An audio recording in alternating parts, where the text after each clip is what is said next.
Hi everyone, good evening. Welcome to government jobs Adda 24/7। आज इस session में हम लोग बात करने वाले हैं इंडियन कोस्ट गार्ड, जो कि मिनिस्ट्री ऑफ डिफेंस का पार्ट है। इसके द्वारा कुछ पोस्ट निकाली गई हैं और ये पोस्ट होने वाली हैं असिस्टेंट कमांडेंट, और जिसके अंदर आपको जनरल ड्यूटी के जो पोस्ट हैं ये देखने को मिलेगी। इसके अलावा टेक्निकल की कुछ पोस्ट निकाली गई हैं, और टेक्निकल की जब हम बात करें यहाँ पे इंजीनियरिंग, इलेक्ट्रिकल और इलेक्ट्रॉनिक्स के लिए पोस्ट निकाली गई हैं। ये पोस्ट क्या होने वाली है, इनके लिए सिलेक्शन प्रोसेस क्या रहेगा, एप्लीकेशन फॉर्म कब से शुरू हो चुके हैं, आप कहाँ पे जाकर अप्लाई कर सकते हैं, ये सारी डिटेल हम लोग इसके अंदर डिस्कस करने वाले हैं। यहाँ पे हम ये भी डिस्कस करेंगे एलिजिबिलिटी क्राइटेरिया क्या होने वाला है और सैलरी कितनी मिलने वाली है आपको अगर आप इस पोस्ट के लिए अप्लाई करते हैं। तो चलिए स्टार्ट करते हैं हमारा आज का सेशन। बट उससे पहले अगर आप पहली बार इस चैनल पे आए हैं जिसका नाम है गवर्नमेंट जॉब्स अंडर 24/7, चैनल को अभी के अभी सब्सक्राइब कर लेना, क्योंकि इस तरीके की डिटेल अपडेट मैं आपके लिए यहाँ पर लेकर आती हूँ। तो सबसे पहले हम लोग बात कर लेते हैं कि पोस्ट किसके अंदर आई हैं। तो इंडियन कोस्ट गार्ड के अंदर ये पोस्ट निकाली गई है। पोस्ट है असिस्टेंट कमांडेंट की और टेक्निकल की पोस्ट है। 2027 बैच के लिए जो रिक्रूटमेंट है वो यहाँ पे डाला गया है। एप्लीकेशन फॉर्म की बात करेंगे तो ये 8 जुलाई से शुरू हो चुके हैं, 8 जुलाई शाम के 4 बजे से। और लास्ट डेट अप्लाई करने की रहेगी 23 जुलाई रात के 11:30 बजे तक आप इसके लिए अप्लाई कर सकते हैं। असिस्टेंट कमांडेंट की पोस्ट की अगर हम बात करें तो ये आपको ग्रुप ए की पोस्ट देखने को मिलेगी, जो कि एक गेजेटेड ऑफिसर की पोस्ट के बराबर मानी जाती है। ऑनलाइन यहाँ पे आपको एप्लीकेशन फॉर्म फिल करना होगा, और एप्लीकेशन फॉर्म फिल करने के लिए आपको join Indian coast guard .cdac.in इस वेबसाइट को विजिट करना होगा। यहाँ पे आपको एप्लीकेशन फॉर्म मिल जाएगा। चलिए डिस्कस करते हैं फर्दर एलिजिबिलिटी क्राइटेरिया। तो असिस्टेंट कमांडेंट जनरल ड्यूटी की अगर हम बात करें, यहाँ पे बोला गया है कि ये जो पोस्ट है ये सिर्फ और सिर्फ मेल कैंडिडेट के लिए है। अब मेल कैंडिडेट यहाँ पे पोस्ट दी गई है। एज की बात करेंगे तो 21 से लेकर 25 ईयर्स तक अगर आपकी एज है तो आप इस पोस्ट के लिए अप्लाई कर सकते हैं।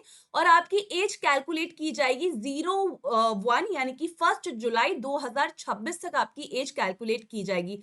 बोला जा रहा है कैंडिडेट जिनका डेट ऑफ बर्थ 1 जुलाई 2001 से लेकर 30 जून 2005 तक है वही इसके लिए अप्लाई कर सकते हैं। तो इसके बीच में अगर आपका डेट ऑफ बर्थ है तो आप इस पोस्ट के लिए अप्लाई कर सकते हैं। 5 इयर्स का रिलैक्सेशन दिया जाएगा। ऑलरेडी जो वर्किंग पर्सनल्स हैं उनको यहाँ पे 5 इयर्स का जो एज रिलैक्सेशन है ये भी देने की बात की गई है। इसके अलावा अगर हम जनरल ड्यूटी की बात करेंगे या असिस्टेंट कमांडेंट की पोस्ट की बात करेंगे, तो एजुकेशन क्वालिफिकेशन में बोला है कि कैंडिडेट ने ग्रेजुएशन किया हो। ठीक है, तो अगर आपने ग्रेजुएशन किया है किसी भी डिसिप्लिन में, should hold a graduate degree from a recognised university, आपकी डिग्री होनी चाहिए रिकॉग्नाइज्ड यूनिवर्सिटी से, तो आप इसके लिए अप्लाई कर सकते हैं। प्लस यहाँ पे एक और कंडीशन रखिए कि कैंडिडेट ने मैथमेटिक्स एंड फिजिक्स पढ़ा होना चाहिए अपनी क्लास 12th में। तो मेजरली साइंस स्ट्रीम के जो कैंडिडेट्स हैं वो इस पोस्ट के लिए अप्लाई कर सकते हैं। नेक्स्ट यहाँ पे टेक्निकल की बात करेंगे। यहाँ पे मैकेनिकल, इलेक्ट्रिकल और इलेक्ट्रॉनिक्स की बात की है। ये भी मेल कैंडिडेट के लिए पोस्ट है और एज होना चाहिए 21 से 25 ईयर्स का, 25 ईयर्स का। और बोला गया है कि एज कैलकुलेट की जाएगी 1 जुलाई 2026 तक।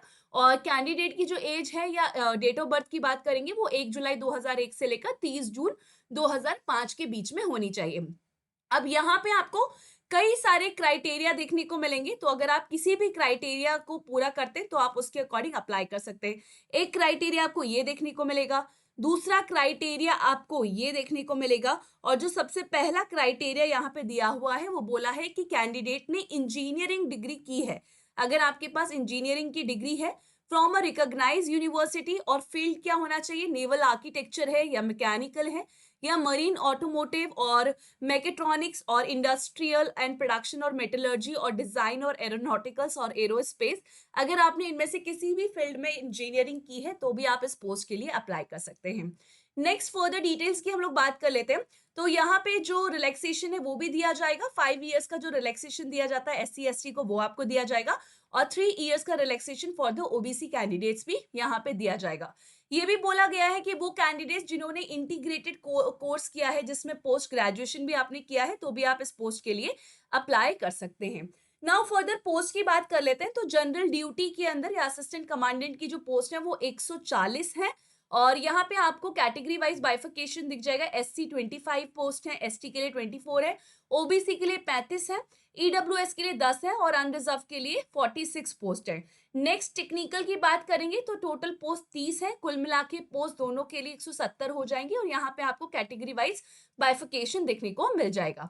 आगे चलते हैं, फर्दर हम लोग डिस्कस कर लेते हैं सिलेक्शन प्रोसेस क्या रहेगा। तो बोला जा रहा है कि असिस्टेंट कमांडेंट की अगर हम बात करें तो यहाँ पे जो सिलेक्शन प्रोसेस है वो आपको जो प्रोसेस है वो 5 स्टेजेस में देखने को मिलेगा। तो अगेन यहाँ पे सबसे इंपॉर्टेंट है कि आपका मेरिट में नाम आना चाहिए और मेरिट में तो आना ही चाहिए, साथ के साथ आपने 5 स्टेजेस को क्लियर किया होना चाहिए, तभी आप इस पोस्ट के लिए अप्लाई इस पोस्ट के लिए सेलेक्ट किए जाएंगे। स्टेज 1 होता है coast guard common admission test, जिसको आप कैट बोलोगे, CG कैट। एंड इसके अंदर जो है आपके 100 MCQs के क्वेश्चंस आएंगे, जिसका 1 question is equals to 4 marks और -1 की नेगेटिव मार्किंग है तो 1/4 की नेगेटिव मार्किंग देखने को मिलेगी।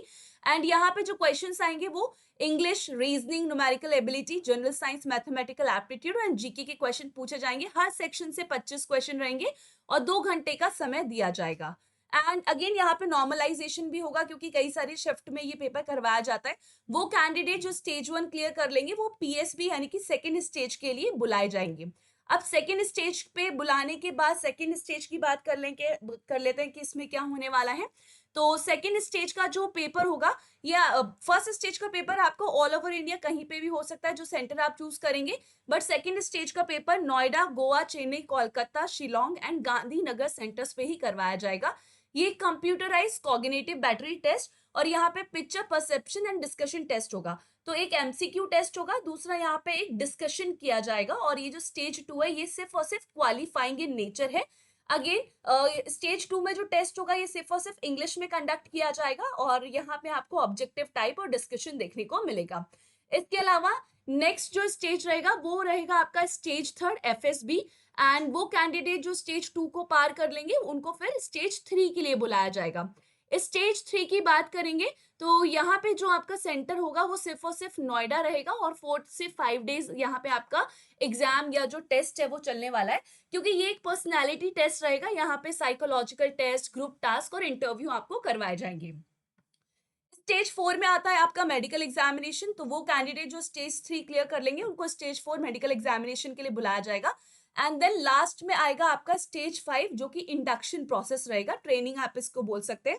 तो नाउ जो स्टेज 5 होगा वो आपका इंडक्शन प्रोसेस देखने को मिलेगा।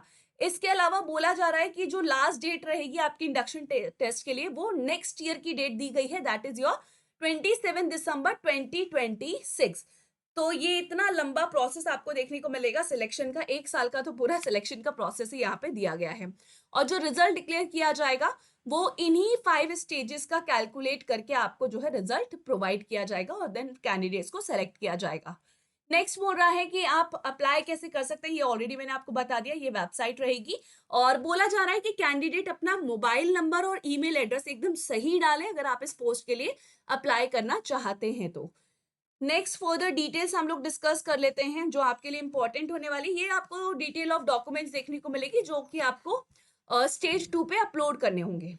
नाउ फर्दर हम लोग सैलरी डिस्कशन देख लेते हैं, बट इससे पहले एक बार मैं आपको एग्जामिनेशन का टेंटेटिव शेड्यूल बता देती हूँ। तो बोला जा रहा है स्टेज 1 का पेपर आपका 18 सितंबर इसी साल करवाया जाएगा, स्टेज 2 का नवंबर में करवाया जाएगा इसी साल, स्टेज 3 का जनवरी से लेकर अक्टूबर में तक चलने वाला है 2026 के। एंड देन स्टेज 4 जो है आपका देन फर्दर वो मार्च से अप्रैल की बात की गई है। और स्टेज 5 तो हमने देखा कि लास्ट इंडक्शन जो है वो दिसंबर में शेड्यूल किया गया है। So this is about your tentative schedule यहाँ पे दिया गया है। शायद यहाँ पे कुछ गड़बड़ है, स्टेज 3 जो है शायद वो आपका जैन से शुरू हो जाएगा और मार्च में आपका स्टेज 4 होने वाला है, ठीक है।